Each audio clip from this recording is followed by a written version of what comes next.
Sukhumvit was alive as always. Traffic snarling at intersections, neon signs flickering above massage parlors and cafes, the BTS trains rattling overhead. Yet for Phum, the chaos of the district had begun to feel like a backdrop to something quieter, steadier, his relationship with Ananda. It had been months since they first met in the art studio above the bookstore.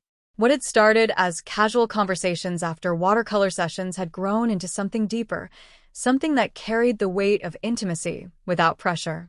They weren't rushing, weren't forcing labels, but their bond had become undeniable.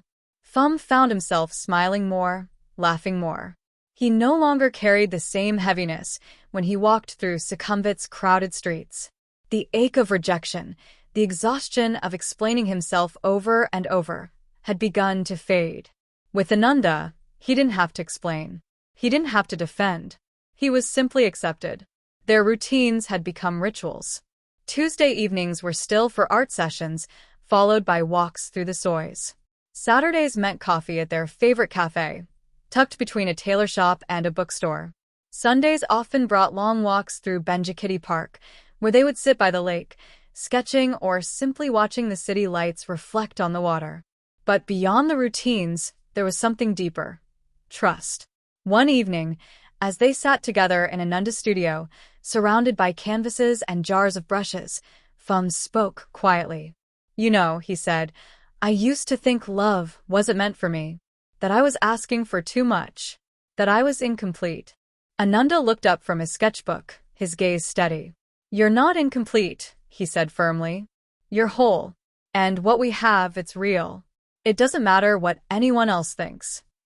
Phum swallowed hard, his chest aching with emotion. "You make it sound so simple." Ananda smiled softly. "It is simple. Love is simple.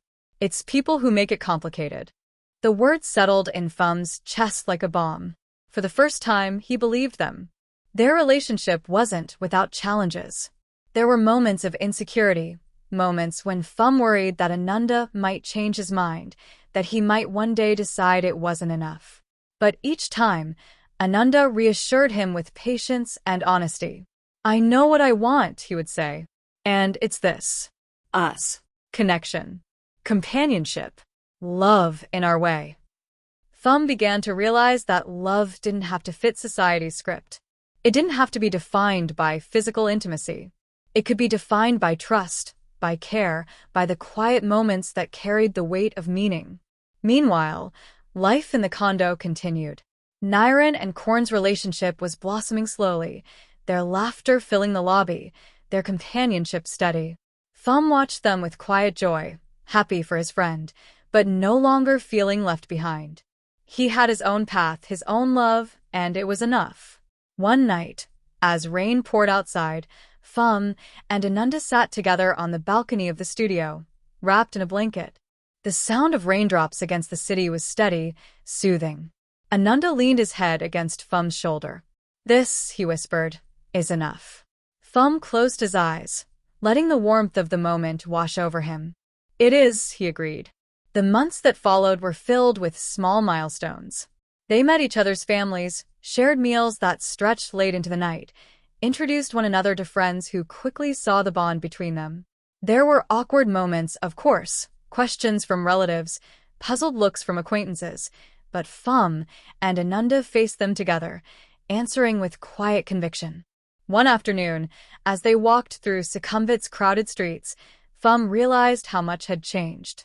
The district was the same, vendors shouting prices, tuk-tuks weaving through traffic, neon signs flickering, but he was different. He no longer felt like an outsider in his own life. He was part of something chosen, understood. Ananda squeezed his hand as they crossed the street. "You're thinking too much," he teased. Phum smiled. "Maybe. But I was just realizing. I'm happy." Ananda's expression softened.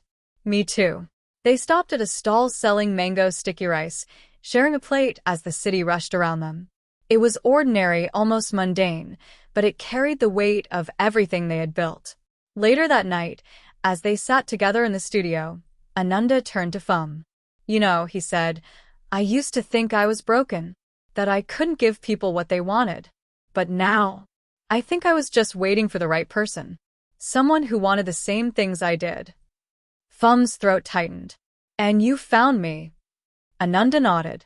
I found you. The silence that followed was filled with warmth, with a quiet certainty of love that didn't need grand declarations to be real. Phum leaned back, closing his eyes. For the first time in years, he felt whole.